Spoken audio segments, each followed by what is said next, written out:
Hello అందరికీ అందరూ ఎలా ఉన్నారు? నేనైతే చాలా బాగున్నాను. Welcome back to Aruna Royal Blogs. ఈరోజు వీడియో వచ్చేసి బాలామృతం గురించి.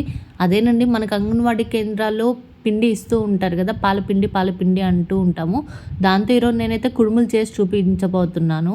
మీరైతే మన ఛానల్ ఫస్ట్ టైం చూస్తున్నట్టే లైక్ చేసి, షేర్ చేసి, అలాగే సబ్స్క్రైబ్ చేయడం అసలు మర్చిపోవద్దు.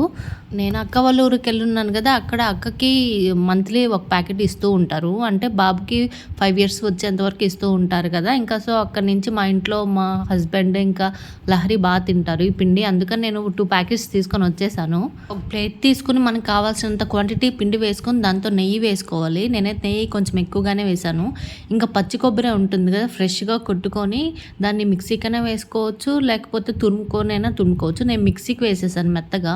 కొబ్బరి ఇష్టంగా తినే పని అయితే కొంచెం ఎక్కువగానే వేసుకోవచ్చు, లేదు లైట్గా అంటే మనకు కావాల్సినంత తక్కువలో వేసుకొని బాగా మిక్స్ అయ్యేంత వరకు మొత్తం నీట్గా కలుపుకోవాలి. మొత్తం నీట్గా కలిసిపోయాక ఇంకా మనం పాలు కాచి చల్లార్చిన పాలు ఉంటాయి కదా, ఆ పాలు కొంచెం కొంచెంగా వేసుకుంటూ దీన్ని కలుపుకోవాలి. లేకపోతే పాలు ఇష్టం లేని వాళ్ళు ఉంటారు కదా, వాళ్ళు గోరువెచ్చంగా వాటర్ని వేడి చేసుకొని వాటర్ కూడా కొంచెం కొంచెం వేసుకుంటూ కలుపుకోవాలి, మెత్తగా కొంచెం గుజ్జుగా వచ్చేంత వరకు. వాటర్ కన్నా మనం పాలు వేసి కలుపుకుంటేనే కుడుములు చాలా టేస్టీగా ఉంటాయి అనుకుంటా. బట్ నేను ఇక్కడ వాటర్ వేసే కలుపుకుంటున్నాను. ఈ పిండి ఒట్టిగా తిన్నా కూడా చాలా టేస్టీగా ఉంటుంది. వీటితో రొట్టెలు చేసుకోవచ్చు, కుడుములు చేసుకోవచ్చు, ఇంకా చాలా రకాలు చేసుకోవచ్చు. చేసేవాళ్ళు ఎన్నెన్నో రకాలు చేస్తూ ఉంటారు కదా. నాకు తెలిసిందైతే ఈ 2 రకాలే. నేను వాటర్ పోసి నీట్గా పిండిని కలుపుకున్నాక మనం ఒకసారి చెక్ చేసుకోవాలి. కొంచెం పిండిని తీసుకుని ఇలా చేస్తే మనకు కుడుములు షేప్లో వస్తుంటే ఇంకా చాలు, మనకు వాటర్ ఏం అవసరం లేదు, కరెక్ట్ క్వాంటిటీలో వచ్చేసాయి అన్నట్టు. ఈ పిండితో మొత్తాన్ని నేను కుడుములు అయితే చేసేసుకుని ఒక ప్లేట్ మొత్తం ఫుల్గా పెట్టేశాను. నేనైతే ఇదే ఫస్ట్ టైం కుడుములు చేయడం, అది నాకు తెలీదు. నేను వేరే వదిన్ని అడిగి మరీ చేస్తున్నాను. ఆ వదిన ఒకసారి మా ఇంట్లో కుడుములు చేస్తున్నారు, సో తనకు కాల్ చేసి ప్రాసెస్ కనుక్కొని మరి ఈరోజు ట్రై చేస్తున్నాను. చాలా మందికి దీని వాల్యూ తెలియదు, ఊరికే వస్తుంది కదా అని చెప్పి తినరు, కొంతమంది వేస్ట్ చేస్తూ ఉంటారు. బట్ దీనిలో పోషకాలు చాలా ఉంటాయి, హెల్త్ కూడా చాలా మంచిది అంటారు. కుడుములు అయితే ప్లేట్ నిండా వచ్చాయి. ఇంకా ఇడ్లీ పాత్రలో వాటర్ పోసేసి నేను పొయ్యి మీద పెట్టేశాను. ఇంకా ఇడ్లీ ప్లేట్ తీసుకొని దాంట్లో నెయ్యి పోసి ప్లేట్ మొత్తానికి నెయ్యి అప్లై చేసేసాను. అంటే మనం కుడుములు పెట్టినప్పుడు ప్లేట్కి అంటుకోకుండా ఉంటాయి. ఇంకా ఆ ప్లేట్లో హాఫ్ కన్నా ఎక్కువ కుడుములు ప్రస్తుతానికి పెట్టాను.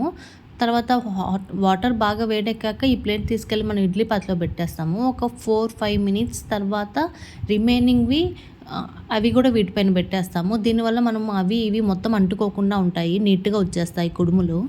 ప్రస్తుతానికి హాఫ్ కన్నా ఎక్కువైతే పెట్టేశాను. ఇంకా తర్వాత 4-5 minutes తర్వాత మళ్ళీ తీసి రిమైనింగ్వి కూడా వాటి మీద పెట్టేస్తున్నాను. అలా చేయడం వల్ల మనకు నీట్గా ఒకదానికి ఒకటి అంటుకోకుండా బాగా వచ్చేస్తాయి. అంతే, ఇంకా మూత పెట్టేసి ఒక 15 to 20 minutes ఉడికించుకుంటే చిన్న మంట పెట్టుకొని మనకు కుడుములు నీట్గా ఉడికిపోతాయి. మధ్యలో మనం ప్లేట్ తీసేసి చెక్ చేసుకుంటూ ఉండాలి ఉడికాయా లేదా అని చెప్పి. ఇంకా నేను 15 minutes తర్వాత చాకు పెట్టి చెక్ చేశాను, ఉడికినట్టే ఉన్నాయి. కొంచెం తీసుకుని నోట్లో వేసుకుంటే మెత్తగా నీట్గా ఉడికిపోయి ఉన్నాయి. అంతే, మన కుడుములు అయితే రెడీ అయిపోయి ఉన్నాయి. ఇంతేనండి, మొత్తానికి పాలపిండితో కుడుములు చేయడం చాలా ఈజీ. మీరు కూడా ట్రై చేయండి, ఎలా వచ్చాయో చెప్పండి. అలాగే మన ఛానల్ లైక్ చేసి, షేర్ చేసి, సబ్స్క్రైబ్ చేయడం అస్సలు మర్చిపోవద్దు. ఇంకా ఇలాంటి వీడియోస్ ఏమైనా కావాలంటే కామెంట్ చేయండి.